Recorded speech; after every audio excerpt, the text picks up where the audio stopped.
Olá, Nutris! Vamos a mais essa aula de resolução de questões.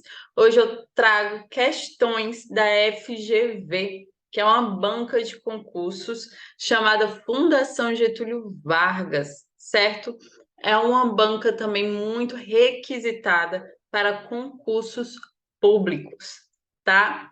Então, meu nome é Carol Cavalcante, sou nutricionista, sou professora e sou expert em concursos e residências. Ajudo Nutris a passar, a ser aprovado em concursos e residências, certo? Então vamos lá. Vamos aqui sobre PNAM. Primeira questão. A Política Nacional de Alimentação e Nutrição, PNAM, integra os esforços do Estado brasileiro que, por meio de um conjunto de políticas públicas, propõe respeitar, proteger, promover e prover os direitos humanos à saúde e à alimentação. Com relação às diretrizes da PNAM, analise as afirmativas a seguir e assinale V para verdadeira e F para falsa. O conjunto de estratégias, promoção da alimentação adequada e saudável, permite aos indivíduos e coletividades a realização de práticas alimentares apropriadas aos seus aspectos biológicos, socioculturais, de uso sustentável do meio ambiente. Sim, está tudo relacionado realmente à promoção da alimentação adequada e saudável, certo? Que tem também, né, essa chama a atenção para a sustentabilidade do meio ambiente, certo? O Sistema de Vigilância Alimentar e Nutricional, SISVAN, tem como objetivo principal monitorar o padrão alimentar e o estado nutricional apenas dos indivíduos adultos atendidos pelo SUS. Falso, são os indivíduos de todas as faixas etárias, certo? Então, não apenas indivíduos adultos, de todas as faixas etárias, tá bom? Então, aqui é V e aqui é F. O protagonismo da população na luta pelo direito à saúde e à alimentação, por meio da criação e fortalecimento de espaços de participação popular na solução de demandas, deve ser reconhecido.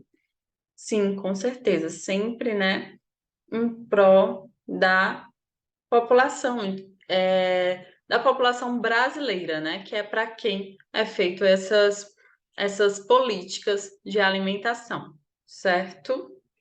Então, VFV, item E. E aqui a gente tem o print, né, da nossa aula, mostrando as faixas etárias, né, que o SISVAN ele aborda, certo? Ou seja, todas as faixas etárias, né? Então, a criança, o adolescente, o adulto que é considerado maior ou igual a 20 anos, isso aqui é interessante você observar que também cai em prova, certo? Então, é aquele maior ou igual a 20 anos, o idoso, que é o maior ou igual a 60 anos, e a gestante, certo? Vamos aqui para outra questão. Em torno de 4 horas após lanchar em uma confeitaria, um indivíduo apresentou vômitos e náuseas, sem presença de febre. Assinale a opção que indica o mais provável micro-organismo causador dessa toxinose. Então, ele apresentou vômitos e náuseas em 4 horas e não houve febre. Então, aqui temos Clostridium botulino, Não, ele vai afetar mais o sistema nervoso, certo? O Clostridium botulino, pode causar até uma parada respiratória nesse paciente, cardiorrespiratória, tá bom? Bacilo cereus, pelo tempo e pela não presença de febre, pode ser que não, certo? Staphylococcus aureus, correto, é justamente Staphylococcus, certo? Que está relacionado à confeitaria, à presença de náuseas e vômitos, certo? Então, temos aqui Staphylococcus aureus e o início se dá de 1 a 7 horas, tá? Que pode estar envolvido, né, produtos lácteos e de panificação, certo? Então, vou deixar aqui o print da nossa aula para vocês darem uma lida, uma revisada, tá bom? Vamos para a terceira questão. O Ministério da Saúde recomenda o aleitamento materno exclusivo nos 6 primeiros meses de vida. O aleitamento materno proporciona vínculo, afeto, proteção e nutrição para a criança, sendo a intervenção mais eficaz para a redução da mortalidade infantil. Sobre o leite materno, assinale a alternativa correta. A IgM é o principal anticorpo encontrado no leite materno. Ali no colostro, tá? Normalmente é IgA, certo? Imunoglobulina A. Mulheres com desnutrição de qualquer grau, obesidade, têm seu leite afetado na quantidade e qualidade? Já foi visto em vários estudos que não, certo? Mas dependendo, né, daquela ingestão de alguns nutrientes podem sim, né, estarem reduzidos devido à má ingestão, né, desses nutrientes, como vitamina A, por exemplo, certo?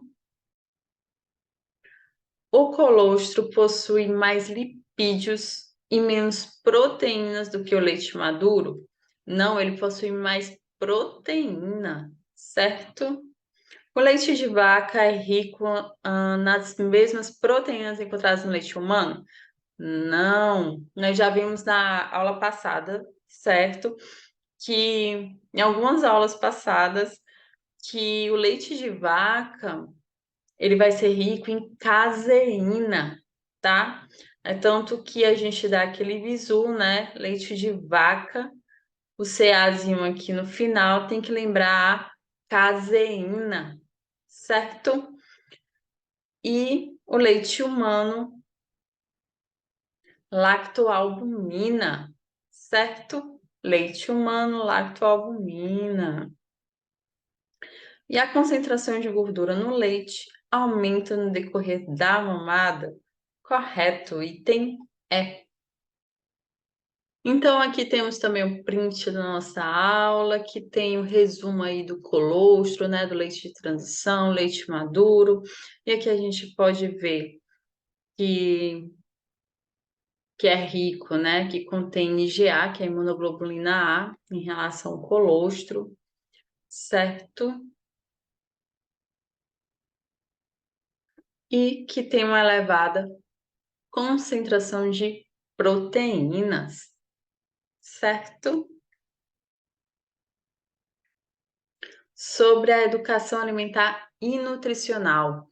Esse tipo de questão ele cai bastante em prova, tá? Mas costuma ser tranquila, certo? Vamos lá. Sobre o conceito de educação alimentar e nutricional, estabelecido pelo Marco de Referência de Educação Alimentar e Nutricional para Políticas Públicas, assinale a alternativa correta. Inclui apenas indivíduos de idade adulta, não inclui todos os indivíduos, certo?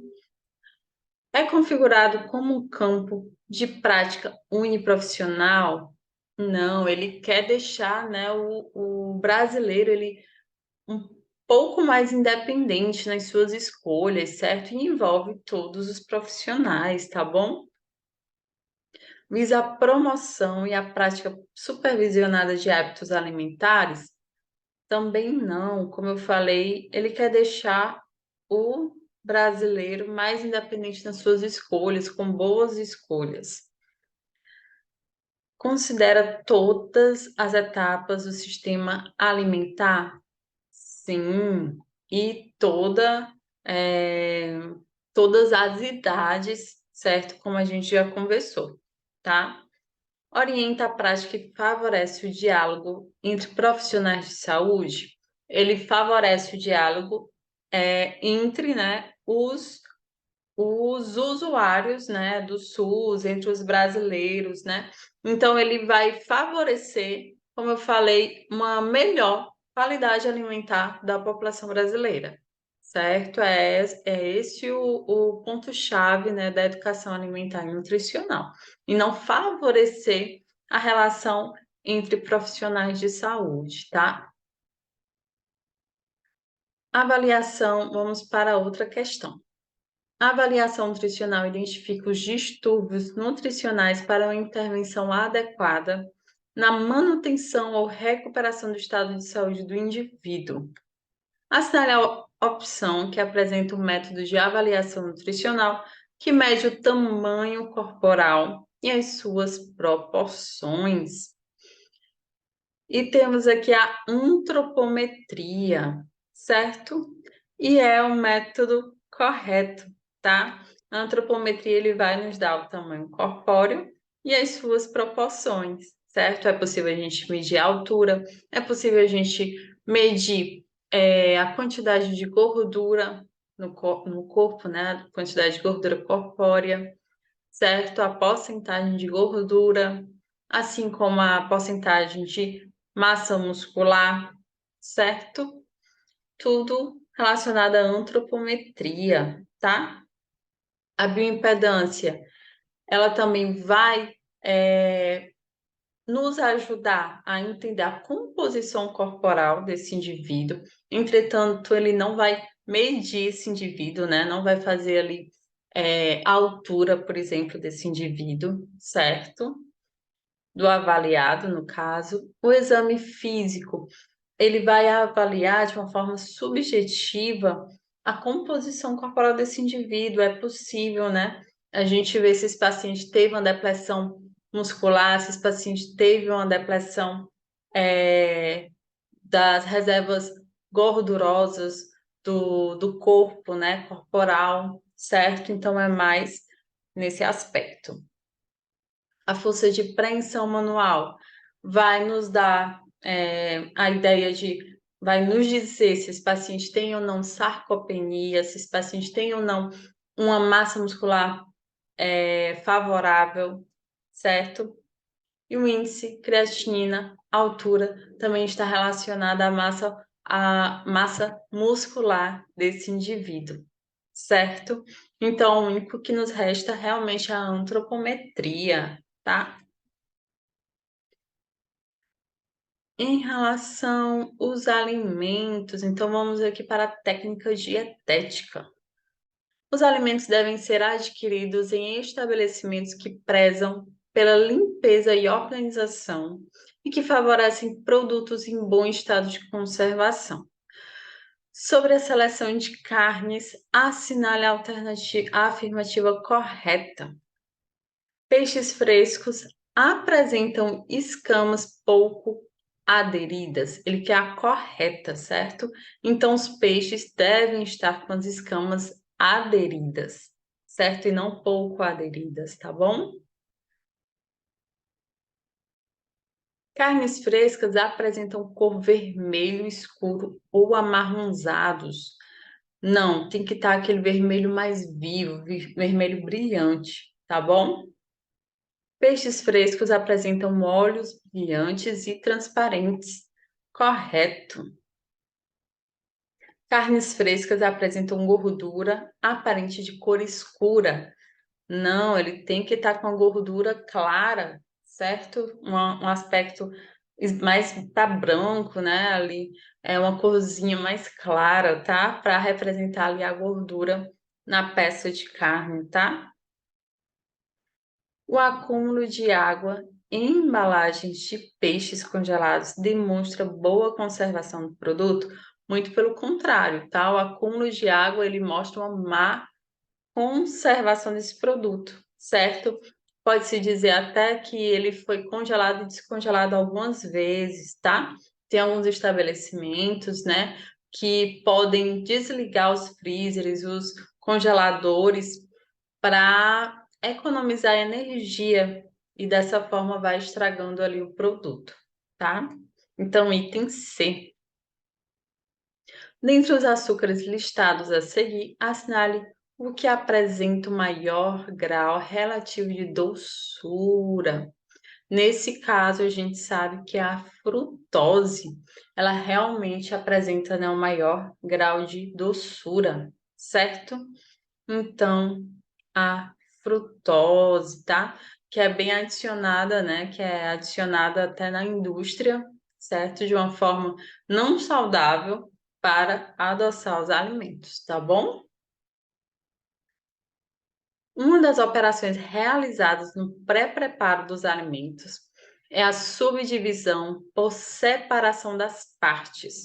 Assinale a opção que indica o método utilizado para a separação de dois líquidos. Então, a gente já tem aqui o que a questão pede, né? O que a questão solicita a palavra-chave, tá? Ele quer a separação de dois líquidos, tá bom? Então, temos aqui espremer? Não, porque vai ser um sólido, né? Com o líquido, tá? Centrifugar? Sim, na centrifugação vai separar ali dois líquidos de densidades diferentes, tá bom? Descascar? Também não, vai separar ali dois sólidos, tá? Filtrar, normalmente é um sólido e um líquido, tá bom? E bater é unir dois líquidos, ou né, até um sólido com líquido, tá bom? Então, item B. Então, temos aqui também um print da nossa aula para vocês darem uma revisada, né? E aqui temos em relação à separação de dois líquidos, que vocês podem se confundir na prova, tá bom? Então, temos aqui o decantar, que é separar dois componentes líquidos, deixando-os descansar e fazendo que se separem em razão das densidades diferentes, tá bom? E a centrifugação, que vai separar dois líquidos de densidades diferentes, mas com auxílio de uma centrífuga. Ou seja, vai agilizar o processo, né? Que seria mais lento se deixasse aquilo, né? Aqueles líquidos descansarem, tá? Como seria na decantação. Então, a centrifugação, ele vai agilizar o processo ali de separação desses dois líquidos de densidades diferentes. Vamos para outra questão sobre educação alimentar. Ao se planejar ações de educação alimentar e nutricional, é essencial o processo de avaliação.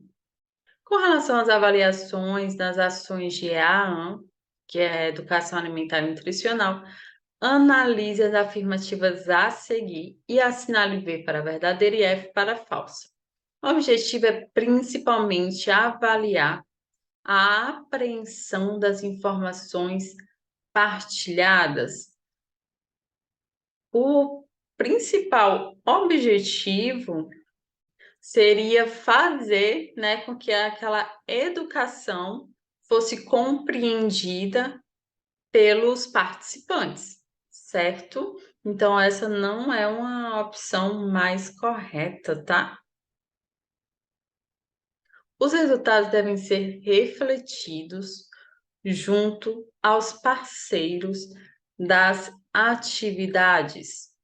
Sim, pode ser discutido esses resultados, tá? A fim de melhorar mais ainda a compreensão daqueles que participaram da educação nutricional. Os recursos utilizados devem se basear unicamente em questionários e marcações de satisfação? Incorreto. Na prova, quando eles quando ele restringe muito, certo? Uma afirmativa, normalmente a assertiva torna-se incorreta, tá? Quando coloca unicamente, somente. Então, tem que ter esse cuidado na hora, né, da resolução da prova, tá? Então, é F, V, F. Item D. Vamos para outra questão sobre síndrome metabólica. Segundo a primeira diretriz brasileira de diagnósticos e tratamentos da síndrome metabólica, a combinação de 3 fatores resulta no diagnóstico de síndrome metabólica em mulheres. Assinale a opção que apresenta a combinação correta. Então, vamos aqui. Triglicerídeo maior do que 150, correto, certo? Triglicerídeo realmente é até 150. Passou de 150, já considera-se uma dislipidemia, tá? HDL menor do que 50, correto também. Pressão arterial sistólica maior do que 130 milímetros de mercúrio, correto, certo? Então, essa realmente é uma combinação correta, né, de 3 fatores que vão determinar a síndrome metabólica no paciente, tá bom? Mais uma vez eu deixei aqui o print da nossa aula para vocês darem uma olhada, darem uma revisada, tá bom?